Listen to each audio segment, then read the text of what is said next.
My name is Polly. I was sitting at the top of the stairs, just out of sight.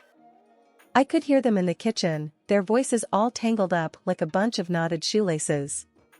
Mom and Frank, the guy who swooped into our lives like some kind of low-rent Superman, minus the cape and all the good stuff. Frank, she's my daughter, I heard Mom say, a tremble sneaking into her voice like it was trying to tiptoe around him. Look, Sheila, I didn't sign up for this, you know? It's bad enough I gotta deal with this place being a mess and you're cooking. He grumbled so loudly, I could hear his words clear as day. Now I got my own kid on the way, and I need to think about that, not this. Say it, Mom dared him, quieter now. Say what you mean, Frank. He snorted. Not this leech you got hanging on us. What is she, huh? Just a mouth to feed. Someone I got no bond with. She's just gotta go. Mom exhaled long and sorrowful, like the air itself was heavy with regret. But where would she go? I felt like my heart was a punching bag, and Frank was the kind of guy who didn't know when to stop swinging. What about her aunt? That sister of what's his name, the dead guy? Linda? But. No buts, Sheila. Geez, you're always so soft. She's family, ain't she? Let her deal with the kid.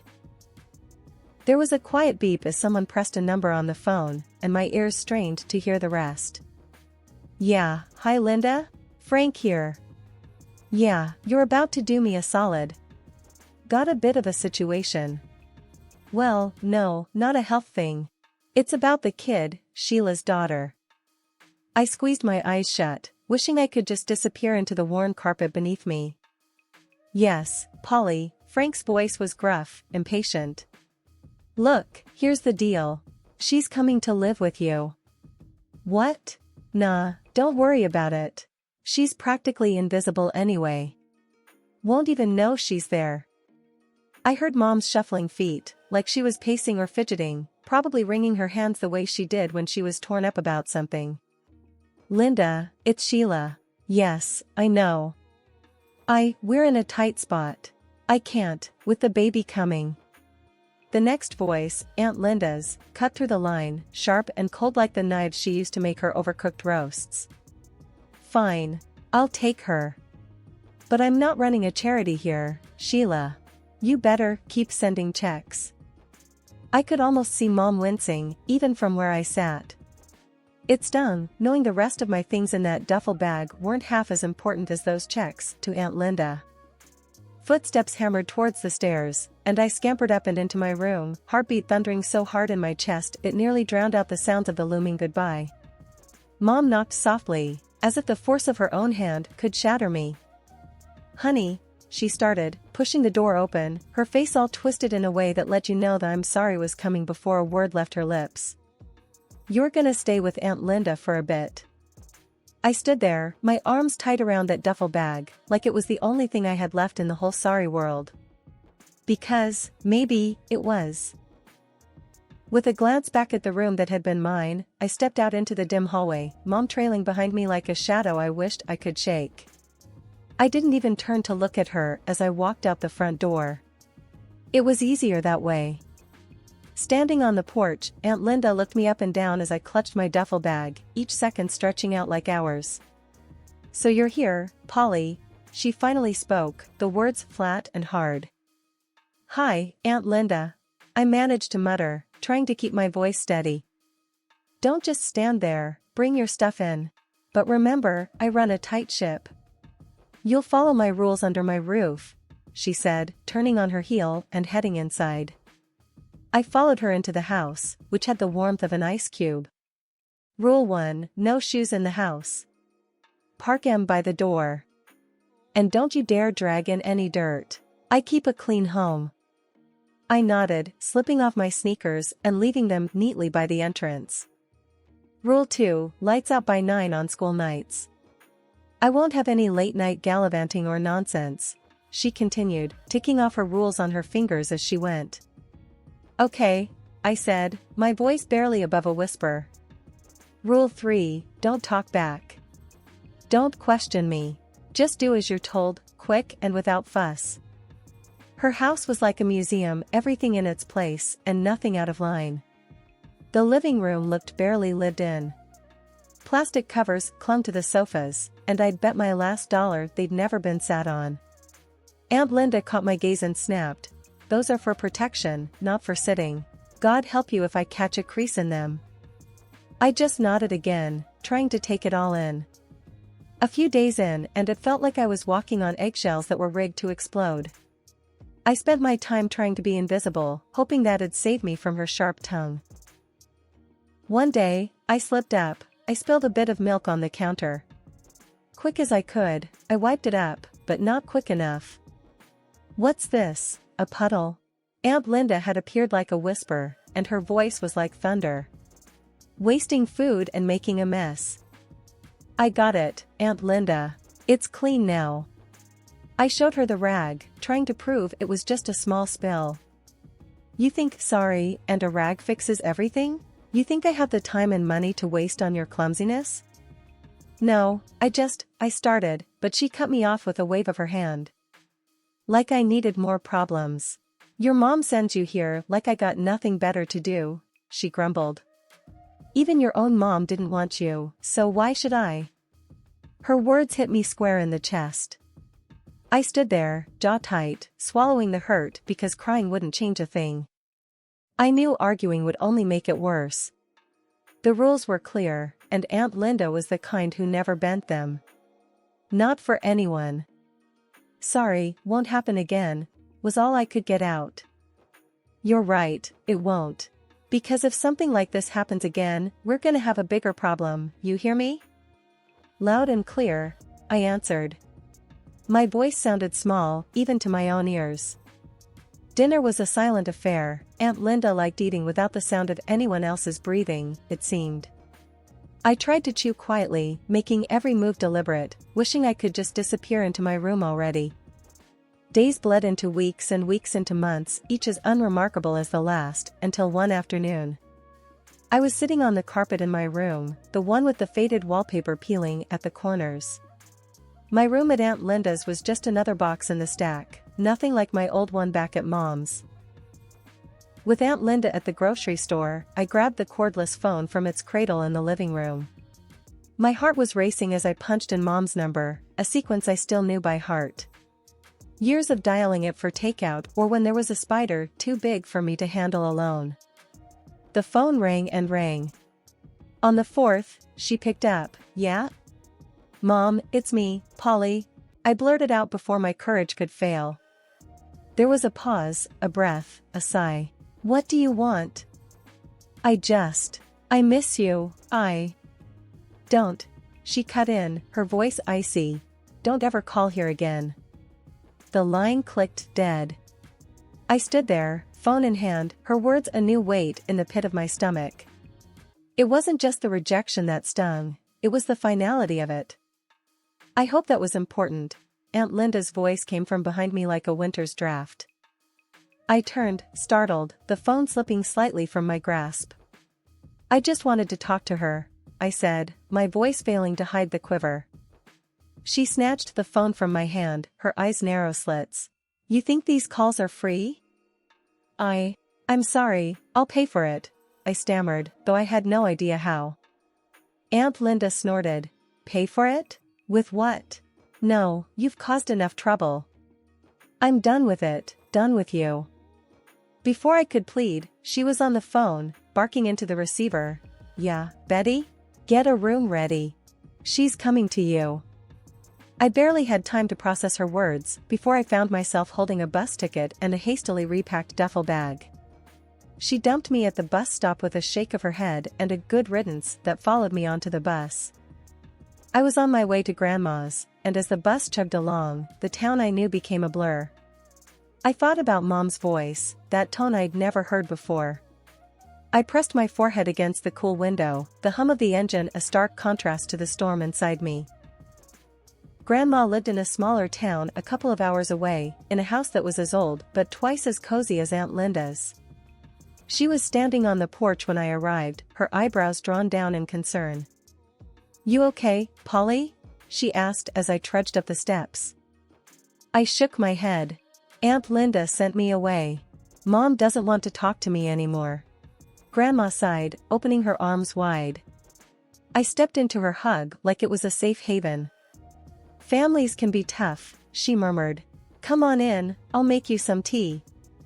As I sank down at her kitchen table, surrounded by the comforting scent of cinnamon and apples, the warmth of the room unfreezing my fingers, I started to realize something hard. That sometimes, the idea of a parent isn't what you get. And maybe, just maybe, I had to start figuring out how to deal with that. The day I settled into Grandma's house, I could tell it was a different world. The walls were lined with pictures of plants and landscapes, unlike the museums back at Aunt Linda's place.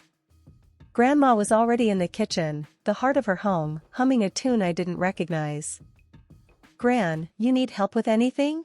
I called out as I dragged my bag inside. Without missing a beat in her humming, she replied, Nah, just park yourself at the table. Gonna fix us some grub. Her voice was raspy from years of yelling over the noise of farm machinery back when she used to run the family's apple orchard. Now, the most noise she dealt with was the creaking of the porch swing and the clatter of her old pots and pans. As the weeks passed, I fell into step with her ways. Wake up before the sun, help with breakfast, then off to school. After school, help around the house, dinner, homework, and bed. No frills, no drama. One chilly afternoon, Grandma found me on the porch swing, the horizon painted orange and pink by the setting sun.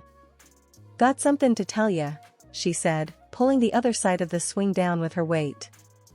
I tightened my grip on the chains of the swing. Whatever it was, Grandma wasn't one for beating around the bush. You're not just staying here, you know. This isn't temporary. She held out some papers to me. I've gone and made it official.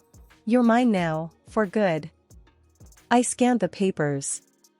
Words like custody and guardianship jumped out at me. She'd done it. Why'd you do this, Gran? To me, it seemed like taking on a burden, more trouble than a teenage girl was worth. 'Cause you're blood, kid. More than that. You got spirit. Remember, tenderness beneath the strength. She repeated her old saying and tapped her chest. Right here is where you've gotta be toughest. We sat quiet for a while, the swing creaking under us, the sky darkening. I let her words wrap around me like the quilts on my new bed upstairs. Thanks, Gran, I finally said. That was all. Thanks. It sounded lame even to my own ears.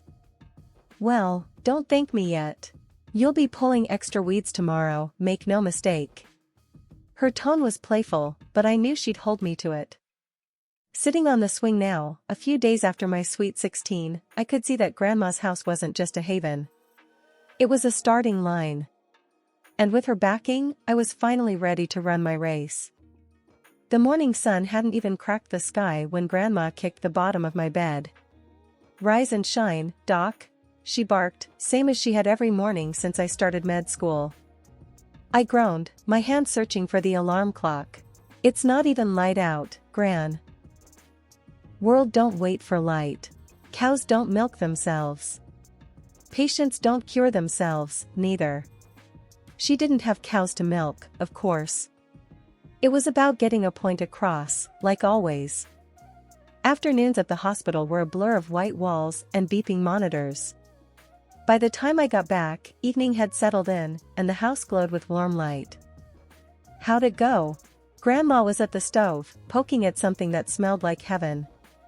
Good, real good. I washed my hands at the kitchen sink, watching her move around the kitchen. Dr. Klein let me lead a minor procedure. She raised her eyebrows, a spoon still in her hand dripping some sauce. Is that right? And how'd that feel? Scary as hell, I admitted. But I did it, and it went well. That's 'cause you're made of tough stuff. She plated the food and set it on the small kitchen table. Earned your stripes today, huh? Feels like it, I agreed, diving into dinner. Afterward, we sat on the porch, me with a textbook, her with her knitting. The night was quiet, the only sound the crickets and the occasional turn of a page or click of needles. Thinkin' of Ted? She asked out of the blue. Ted was the first boy I brought home, a lifetime ago it seemed. Not much time for that. I didn't even glance up from my book. Relationships took time and energy I didn't have. You make time for what's important, she countered. There's more to life than just work and study. I sighed. Maybe after my residency, Gran. She nodded, knowing that was the best I could offer right then. Just remember, life's short. I smiled at her words, thinking how many times I'd heard just that. Never forget, you got more to give than just being a good doctor. Got a heart that needs sharing too. It was in this simple way that she kept my feet on the ground, reminding me there was a world outside medicine, and one day, I'd be a part of that too. We didn't talk much after that. The night wrapped around us, a blanket of peace as I pondered a future that seemed both exciting and terrifying. As the clock ticked towards tomorrow, I knew one thing for sure, whatever the future held, I'd face it head-on. Just like Grandma taught me. I should have known when Gran missed breakfast for the third day straight. It's nothing, she'd said, waving off my concern. But nothing didn't leave you pale and worn out, nothing didn't whisper lies in a voice that trembled like an old barn in a storm. The news hit like a brick. It's cancer, the doctor told me, voice flat like the EKG I wished was for someone else, anyone else. You serious? I'd asked, eyes darting from the doctor to Gran, who sat there nodding like she'd known all along. As serious as it gets, Gran said. She sat up straight, no tears, just that squared chin that always meant business. The battle was short and fierce, and through it all, she'd never let me see her scared. Until one quiet morning when she finally let go of the fight, the breath slipping from her in a soft sigh, like she was slipping into a warm bath. After, the house felt empty, like someone had scooped out the middle and left me with a shell. I walked through the funeral like someone else, shaking hands, accepting hugs, hearing murmurs of "she loved you like her own." They didn't get it, not really. It wasn't like she was my own, she was my everything. After everyone had gone, I stayed back, leaning on the cool marble, staring at the casket that was too new, too shiny. Left alone, I whispered to Gran, like I used to when it was just me and her against the world. I'll make you proud, I swear. The next morning, I found myself at the hospital, the hall sterile and smelling of disinfectant. My hands were steady, my mind clear. This was where I belonged. I might have lost Gran, but I was going to save others, keep going, just like she would have wanted. In surgery, my hands didn't shake. Gran's strength lived in me. Each stitch was a promise, a testament to her legacy, a legacy of love. Love that didn't end with last breaths or in silent funeral halls. It was the love that pushed you forward when life kicked you in the teeth. The love that made you square your shoulders and face each day knowing you were never really alone. Mom always had a flair for drama, like she could smell money from miles away and come sprinting. The doorbell rang one lazy Sunday, pulling me away from medical journals and a cup of coffee. I opened the door and there they were, like some twisted version of a family reunion photo. Mom looked at me with those hawkish eyes, and before I could even get out a hello, she was in with the ask. You've got to share, it's only fair. Half is ours by rights, she said, her hand fluttering around like a bird trying to get out of a cage. Stepdad just leaned in the doorway, arms crossed, a muscle ticking in his jaw. He had that look, the one he got when he knew Mom had a great idea. Sarah hung back, not saying a word, just scrolling on her phone. I couldn't help it, a laugh just bubbled up. Oh, you? For what, exactly? Last time I checked, you kicked me out when I was 11. Mom's eyes narrowed to slits. We put a roof over your head, fed you, clothed you. That has to be worth something. Fed? Clothed? More like rations and hand-me-downs. I crossed my arms, mirroring stepdad. I was not going to be bullied. But Gran, she said, the word almost a slur, she left you everything, and we're struggling here. Stepdad took a step forward. Listen, just give us what we deserve and we can all walk away from this peacefully. I shook my head, a mix of anger and disbelief churning in my gut.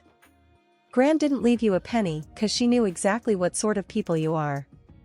Matter of fact, you remember that whole thing when I was a kid, about where I came from? Well, turns out Gran adopted me when I was a baby, so legally, I'm not even obligated to give you the time of day, let alone any inheritance. Mom went pale as a sheet, her mouth opening and closing like a fish. No. Sarah looked up then, her face confused. What's she saying, Mom? Stepdad's face transformed into a dark cloud. She's saying we're not getting a damn thing. That's right, I affirmed. You won't get anything from me. You'll regret this, Stepdad growled, a vein bulging in his neck. I stepped out, bracing myself against the frame of the door, the morning sun hot on my back. Is that a threat? I asked, my voice steelier than I felt. He squared his shoulders, but I wasn't 11 and scared anymore. It's a promise. Mom grabbed his arm, giving me a look that could curdle milk.